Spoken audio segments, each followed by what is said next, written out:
Msikilizaji, kumekucha kama tulivyokuambia kwenye magazeti. Sasa tukuje na kukuchambulia habari iliyopo uwanjani mwa vita. FARDC kwa upande wao ndio wameingia rasmi Uvira Kiliba. Wakazi wa Kiliba wamefurahi sana kuona FARDC wazalendo wakirejea mjini. Mwelekeo ni Sange, Luvungi, Kamanyola, Bukavu, Goma. Tunawasili hivi karibuni, ndivyo wamesema wazalendo.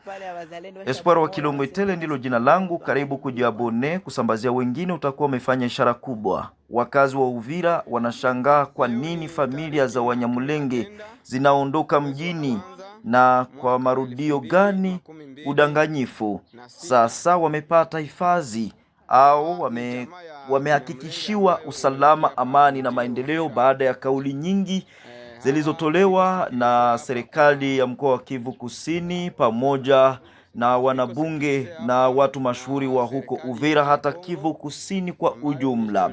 William Amuria Kutumba, kamanda wa wazalendo kwa watu wa Kongo, anasema kwamba Jumatatu Januari 19, 2026 hatutaishia Uvira tu, tutaendelea hadi tuhakikishe kuwa M23 wameacha sehemu zote wanazoshikilia, amesema William Amuria Kutumba.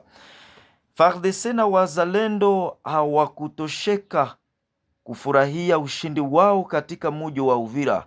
Waliwafuata na kutimua adui huko Luvungi. Adui alishangaa akiwa kwenye usingizi saa 8 za usiku. Kwa amri lazima wapone Bukavu. Juste Bitakwira huko Uvira amesema anatoa wito wa kuishi pamoja kwa amani na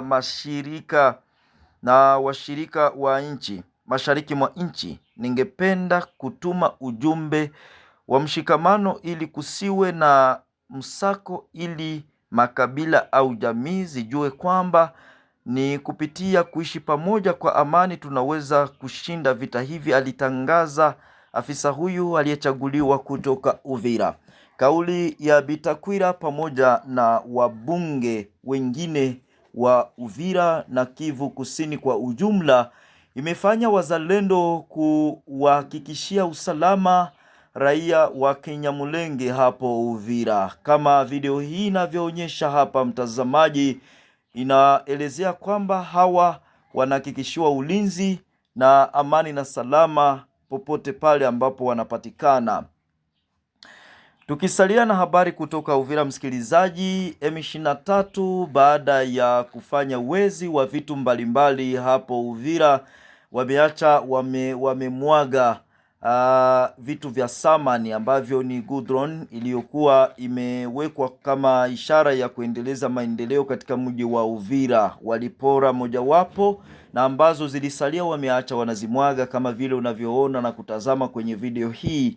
Lakini je, hali hii inaashiria nini? Je, ni ukombozi au ni nini? Watu ni lazima watambue na kuelewa kwamba sio amani na salama au maendeleo ambayo yalikuja na M23, bali ni kubwetekesha shughuli zote za eneo hilo ambako wanapatikana. Wao ni serikali ya Rwanda ndio wanakuja nayo na ndio wanaendeleza kwa njia hiyo.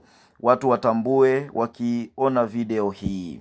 Huko Kivu Kaskazini, Jumatatu Januari 19 karibu saa 5, gari lililokuwa limepakia bidhaa liliteketea kwa moto katika kizuizi cha Fonere huko Kasindi katika jimbo la Kivu Kaskazini. Kulingana na mashahidi, wanawake kadhaa waliokuwepo waliathiriwa sana na tukio hilo. Kwa bahati nzuri hakuna watu waliojeruhiwa wakati wa tukio hili. Mamlaka za mitaa huongeza uwezekano wa mzunguko mfupi unaosababisha moto. Bidhaa zilizosafirishwa kwa bahati mbaya zilizoharibiwa kabisa na moto huo. Huduma zinazofaa kulinda eneo kwa haraka ili kuepuka hatari yoyote ya zaidi. Rais wa Kongo Felix Antoine Tshisekedi Fachibeto aliwasili Davos, Uswizi kwa mkutano wa kilele wa WIF 2026 au 2026, ambapo yeye ndiye mgeni wa heshima katika mkutano huo. Ukombozi wa mji wa Uvira na FARDC, usimamizi wa janga la kibinadamu, ndiyo swala ambalo sasa najadiliwa kila upande na kutafuta suluhu la kudumu.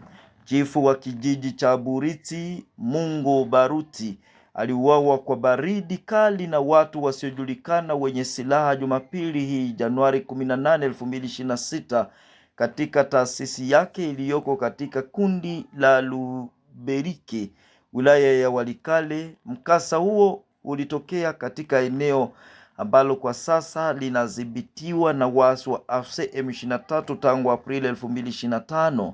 Habari hizo zilithibitishwa na chifu wa mtaa wa Banuelengo, Huseni Sadiki Taylor, ambaye alidokeza kuwa mazingira ya mauaji haya bado hayajafahamika, lakini kulingana na vyanzo vya ndani, washambuliaji walikimbia mara tu baada ya uhalifu wao. Mauaji haya yanazidisha hali ya usalama ambayo tayari ni tete katika sehemu hii ya eneo la Walikale, inayoashiria kuwepo kwa waasi wa AFC M23 tangu kudhibitiwa kwa eneo hilo, na uasi wake wa eneo hilo wameishi katika hali ya hofu, anaeleza kiongozi huyo. Waziri wa kwanza wa Kongo Judith Suminwa anaendelea kufanya mikakati yake yote ili raia wa Uvira wapate msaada wa kibinadamu baada ya kuishi kwa siku kadhaa bila msaada wowote wakati M23 ikiwadhibiti huko Uvira. Haya ni baadhi ya matangazo ambayo tumekuandalia katika asubuhi ya leo. Enda nasi, habari za mchana ni nyingi na habari zingine utazipata hapa. Shukrani kwako ambaye umejiabuni na kusambazia wengine.